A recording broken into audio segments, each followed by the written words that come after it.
ناچنے لگے گی. اور چوتھی چیز سرکار نے فرمایا میری امت میں شراب عام ہو جائے گا.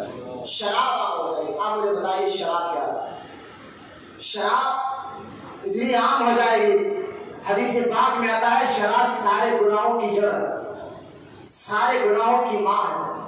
نوجوان بچوں کو دیکھیں شراب کی لت میں ہے. پارٹی کے نام پر برتھ ڈے پارٹی اگر کوئی دوست بنائے تو شراب کی پارٹی ہو رہی ہے. چھوٹے چھوٹے چیزوں میں شراب کو عام کر دیا گیا ہے. اتوار آ جائے, سنڈے کا دن آ جائے تو دن بھر محنت کرنے والے, 8 دن تک محنت کرنے والے اپنا پورا پیسہ شراب کے اڈوں پر ڈالنے کے لیے تیار ہے. اب تو سنڈے کا دن بھی ختم ہو گیا ہے, روز دن بھر کماؤ اور رات میں شراب میں ڈال دو. شراب کو کوئی اتنا زیادہ عام ہو گیا ہے اس پہ بولنے کی ضرورت نہیں ہے. آپ دیکھیں تو قوم تباہ برباد کیوں ہوتے, سرکار نے فرمایا تب یہ جب کام عام ہو جائے گی. 5ویں چیز سرکار نے فرمایا مرد سے, عورت سے غلط کام کرنا شروع کر دے. مرد مردوں کے ساتھ, عورتوں کے ساتھ. ہمیں بتایا کہ 5 چیزیں سرکار نے بتایا ہے کہ یہ 5 چیزیں جب میری امت میں عام ہو جائے گی, حلال ہو جائے گی, اب پھر وہ امت پر تباہ بربادی آ کر رہے گی. اب اس کا واحد ذریعہ کیا ہے کہ جو بندہ توبہ کرتا ہے اللہ کی بارگاہ میں اور ان گناہوں سے بچتا ہے, اللہ تعالیٰ اس کو دنیا اور آخرت میں کامیابی عطا فرماتا ہے. اس کا واحد یہی ہے کہ آپ سچی توبہ کریں. لیکن ایک اور حدیث میں آپ کو سناتا ہوں, اور آج کے لوگوں میں دیکھیں یہ ساری باتیں ہوگی. حضرت سیدنا انس رضی اللہ تعالیٰ فرماتے ہیں حضور صلی اللہ تعالیٰ علیہ وسلم نے ارشاد فرمایا آخری زمانے میں کچھ بندے خنزیر کی شکل میں ہوں گے, مسخ کر دیے جائیں گے. سرکار فرماتے ہیں میری امت میں آخری زمانے میں کچھ بندے ان کے چہرے سور کی طرح ہو جائیں گے, خنزیر کی طرح ہو جائیں گے. صحابہ نے پوچھا کہ یا رسول اللہ صلی اللہ علیہ وسلم کیا وہ توحید اور رسالت کے ماننے والے نہیں ہوں گے, یعنی اللہ کو ماننے والے, رسول کو ماننے والے نہیں ہوں گے؟ تو اللہ کے رسول علیہ السلام نے فرمایا ہاں وہ توحید کے ماننے والے ہوں گے, اللہ کو ماننے والے ہوں گے, رسول کو ماننے والے ہوں گے برائے نام. یہاں تک کہ سرکار فرماتے ہیں وہ نماز پڑھنے والے بھی ہوں گے, حج بھی کرنے والے ہوں گے اور روزہ رکھنے والے بھی ہوں گے. غور کرو سے پوچھا گیا حضور توحید کے ماننے والے, نماز پڑھنے والے, روزہ رکھنے والے, حج کرنے والے, بیویوں کے چہرے خنزیر کی طرح کیوں ہو جائیں گے آخری زمانے میں؟ تو سرکار مدینہ علیہ السلام فرماتے ہیں وہ لوگ میوزک کے دیوانے ہو جائیں گے, ناچنے گانے کے دیوانے ہو جائیں گے, اور نچیا عورتوں کو اپنے ساتھ رکھیں گے, ناچنے والی عورتوں کو ساتھ رکھیں گے, میوزک اور سارنگی وغیرہ کے رسیہ ہو جائیں گے, شرابیں پیا کریں گے, اور رات بھر حدیث کے الفاظ ہے میں اپنی طرف سنی کرا پورے حدیث آپ کو بتا رہا ہوں. سرکار نے فرمایا رات بھر گندے کاموں میں ڈوبے ہوئے ہوں گے جب تک کہ صبح نہیں ہو جاتی.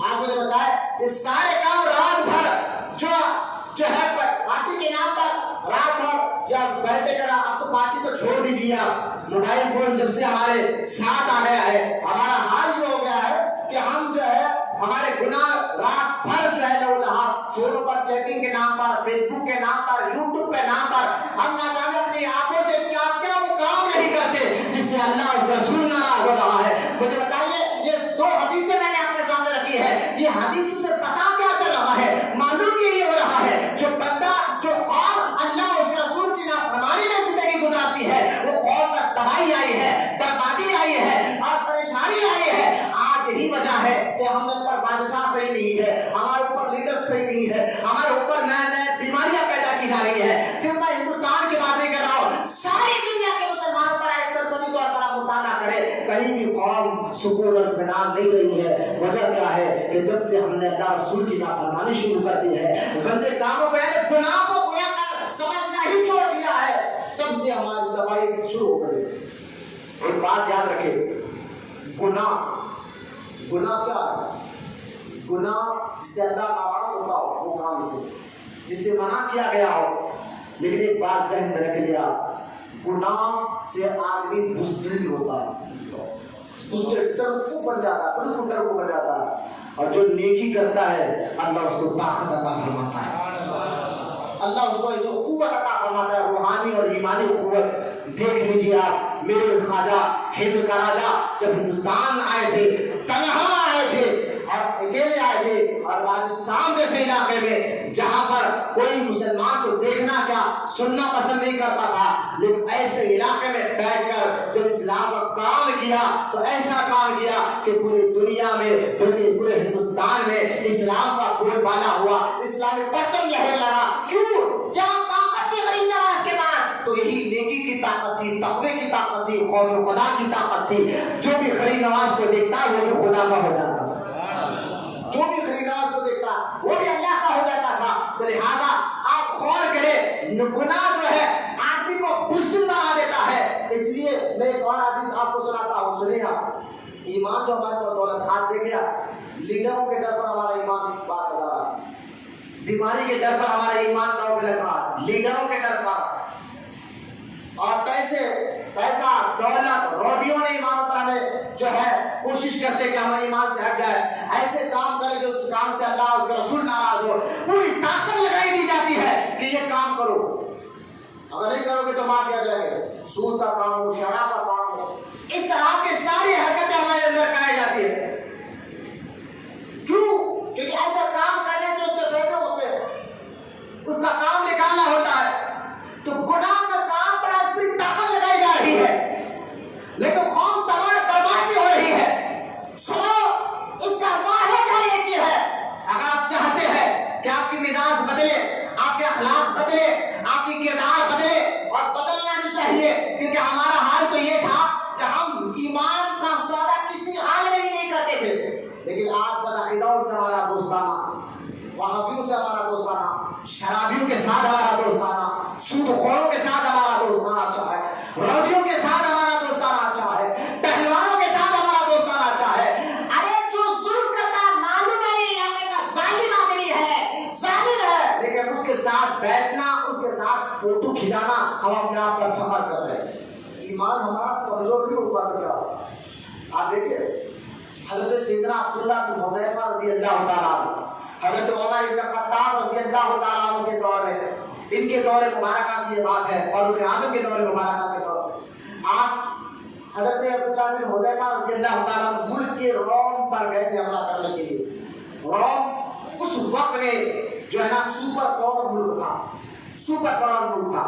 ملک کے روم پر جب آپ گئے تھے حملے کے لیے، آپ کسی طرح پکڑے گئے، اور جب آپ کو پکڑ کر لایا گیا، ملک کے روم کا جو بادشاہ تھا کسرا، اس بادشاہ نے جو عیسائی مذہب کا تھا، عبداللہ بن حذیفہ رضی اللہ تعالیٰ عنہ کو بلا کر کہنے لگا، اے عبداللہ بن حذیفہ، میں تمہیں زندہ چھوڑوں گا اور ایک شرط پر چھوڑوں گا۔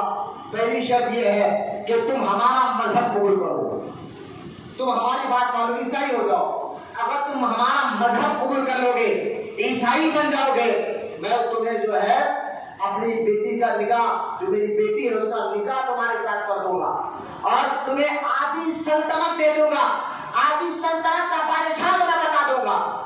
اگر آج کسی کو بٹھا کر مسلمان کے بھائی کوئی پہلوان روٹی کھول دے رہے مسجد میں آنا تو اور میرا یہ کام نہیں کرنا تو جان چھوڑ دیتا، جان کا ڈر۔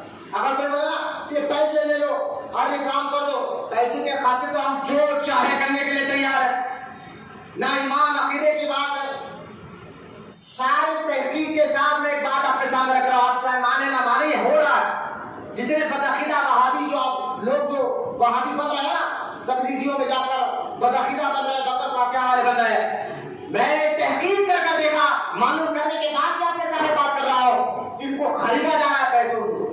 بھائی ہم تم کو دولت دیں گے، آٹو چلے دیں گے، کاروبار لگا کر دے دیں گے، بس تم ہماری جماعت میں آ جاؤ۔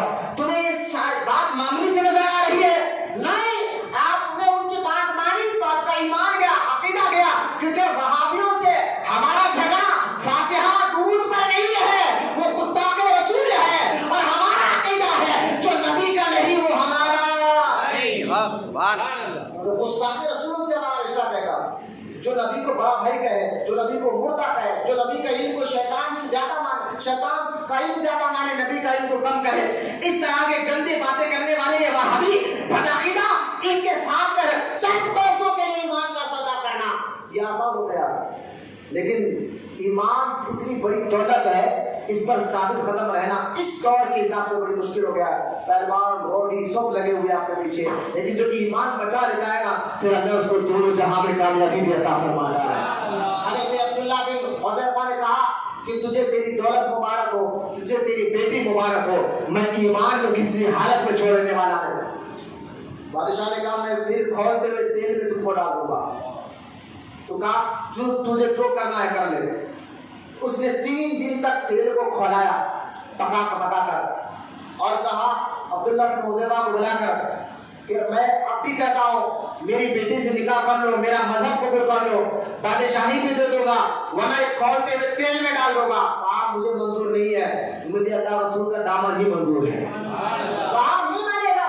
تو پھر بھی ڈرانے کے لیے بادشاہ نے کہا کہ قید خانے سے قیدی کو لا کر اس کھولتے ہوئے تیل میں ڈال دیا گیا.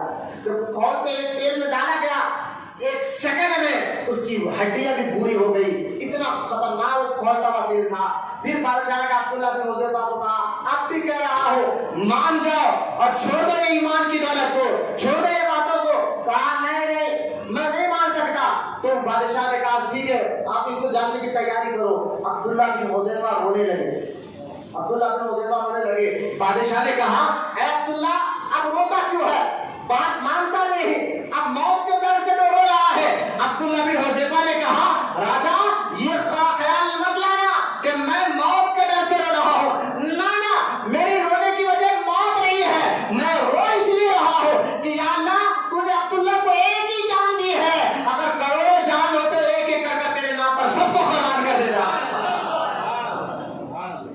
آخرکار اس نے کہا ان کو قید خانے میں ڈال دیا جائے. یہ بھی نوجوان صحابی تھے، ان کا بھی عقیدہ دیکھے، ان کا بھی عمل دیکھے، ان کا بھی نہ کسی کا ڈر ہے اللہ کے علاوہ، نہ کسی ایمان بچانے کے لیے نہ پہلوان، نہ دولت میں لالچ میں آئے، نہ حکومت کی لالچ میں آئے. اور آج ہمارا حال ہے کہ ہم چھوٹے سے چھوٹے ڈر کے واسطے وہ کام کر بیٹھتے ہیں جس سے اللہ اس کا رسول ناراض ہوتا ہو. عبداللہ بن حذیفہ رضی اللہ تعالیٰ کو پھر سے قید میں ڈالا گیا. حضرت عمر رضی اللہ تعالیٰ نے ایک خط بھیجا بادشاہ کے نام. کہا بادشاہ اگر تم نے ہمارے ہتھیاروں کو نہیں چھوڑا تو یقین جان ایسی فوج کو تیرے پاس بھیجوں گا وہ خود تجھے ختم کرنے تک واپس نہیں آئے گی. یہ خط سے راجہ ڈرا اور جان کس کے ساتھ یعنی حفاظت کے ساتھ عبداللہ بن حذیفہ کو آزاد کر دیا.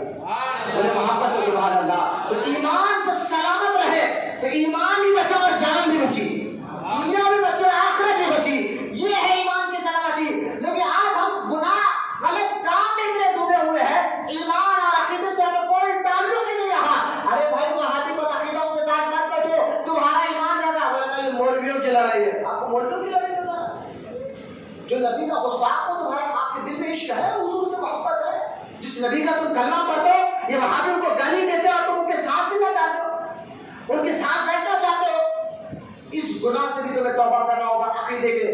اور یہ گناہ ایسا ہے جب تک اس کی توبہ آپ نہیں کرو گے آپ کامیاب نہیں ہو سکتے اور آپ کی آخرت نہیں بدل سکتی. آپ کو تو یہ ہے آج کا نوجوان دیکھ لیا جس کا رات فونوں پہ ہو، دن جو ہے گالی گلوچ میں ہو، آدھا دن سونے پر ہو، نہ نماز ہے نہ روزہ ہے، نہ جسم کی طاقت ہے نہ روح کی طاقت ہے، نہ ذہن ناپاک، خیالات ناپاک، گندے خیالات، روٹی پہلوان سود خور. میں کہتا ہوں دیکھیے گندوں کی صحبت میں آپ بیٹھتے ہیں آپ تو گناہ کرتے رہیں گے. ان کی صحبت جب تک بیٹھے ان کی ہاں میں ہاں ملاتے رہو گے. اور یاد رکھے ظالم کے ساتھ بیٹھنے والا بھی ظالم ہوتا ہے.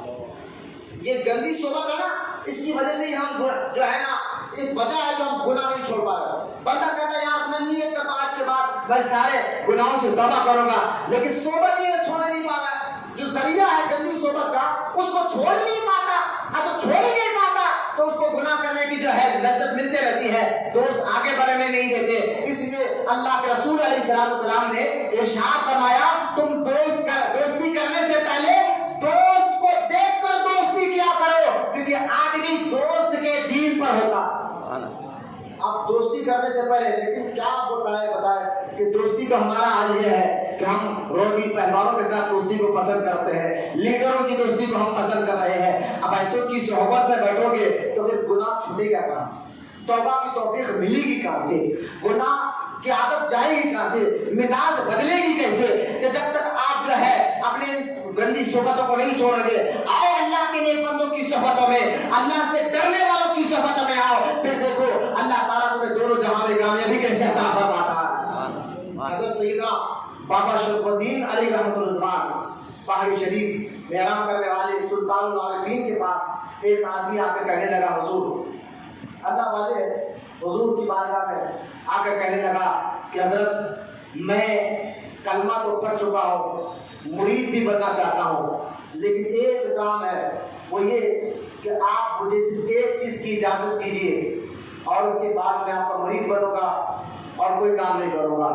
بابا شرف الدین رحمۃ اللہ تعالیٰ علیہ نے فرمایا کہ بتا کہ تو کیا چاہتا ہے؟ تو اس نے کہا حضرت میں شراب پینا چاہتا ہوں، بس اس کے بارے میں آپ نہ ٹوکے، باقی کا میں جو بولے کرنے کے لیے تیار ہوں۔ بعض آتے ہیں تو ہمیں بھی چاہیے اپنے اخلاق کے ساتھ ان کے اندر کی گندگی کو ختم کریں، ان کے مزاج کو بدلا ہے۔ یہ بزرگوں کی عادت ہے، یہ خود میرے اور آپ کے نبی کی سنت بھی ہے۔ ایک صحابی حضور کی بارگاہ میں آئے، کہنے لگے یا رسول اللہ صلی اللہ تعالی علیہ وسلم میں تو کلمہ پڑھ چکا، آقا میں آپ کا غلام ہوں، لیکن میں چاہتا ہوں کہ آپ مجھے ایک چیز کی اجازت دیجیے۔ حضور نے پوچھا کس چیز کی اجازت دوں؟ تو اس نے کہا حضور میں زنا کرنا چاہتا ہوں۔ اب اتنا کہنا تھا حضرت عمر رضی اللہ تعالیٰ عنہ دیگر صحابہ کو جلایا گیا کہ کس کی ہمت کیسے ہوئی کہ حضور کی بارگاہ میں آ کر کہتا حضور مجھے اس کام کی گندے کام کی اجازت دیجیے۔ تو سرکار نے سارے صحابہ کو خاموش بٹھایا، اس صحابی کو قریب بلا کر کہا کہ مجھے ایک بات بتاؤ، تم یہ چاہتے ہو کہ تمہاری ماں کے ساتھ کوئی غلط کام کرے؟ اس صحابی نے کہا نہیں۔ اچھا تم یہ چاہتے ہو کہ کوئی تمہاری بہن کے ساتھ یہ کام کرے؟ کہا انہوں نے نہیں۔ کیا تم یہ چاہتے ہو کہ کوئی تمہاری بیوی کے ساتھ کوئی یہ کام کرے؟ کہا نہیں۔ کیا تم یہ چاہتے ہو کہ تمہاری بیٹی کے ساتھ کوئی یہ کام کرے؟ کہا نہیں۔ تو سرکار نے کہا تم جو یہ کام کرنا چاہتے ہو وہ بھی تو کسی کی ماں، کسی کی بہن، کسی کی بیٹی اور کسی کی عورت ہوگی نا۔ اتنا کہنا تھا، اس صحابی کے دل سے گناہ کی گندی عادت ختم ہوئی اور حضور کے ہاتھ چوم کر کہنے لگا آقا اب سمجھ میں آ گیا ہے، جیسے میرے سرکار ہے ایسا نہیں کوئی۔ گناہ سے، گندے کاموں سے آپ کہیں گے اللہ ناراض ہوتا، بھائی ایک بات یاد رکھیے آپ، اللہ ناراض ہوتا ہم اس لیے نہیں کرنا، ناراض تو ہوتا ہی اللہ غلط کاموں سے، اس میں کوئی ڈاؤٹ نہیں ہے، اللہ رسول تو ناراض ہوتی ہے، لیکن غلط کاموں کی وجہ سے آپ کی مزاج پہ بھی اثر پڑتا ہے، آپ کے اخلاق پر بھی اثر پڑتا ہے، آپ کے گھر میں بھی اثر پڑتا ہے۔ گناہ ایک ایسی نحوست کی چیز ہے جس کا اثر آپ کی اولاد پر بھی ہوتا ہے، آپ کی مزاج پر بھی ہوتا ہے، آپ کے اخلاق پر بھی ہوتا ہے، آپ کے اولاد پر بھی ہوتا ہے۔ مثال دیکھیں، زنا کی بات دیکھیں، اللہ کے رسول علیہ السلام نے فرمایا زنا ایک قرضہ ہے، قرضہ۔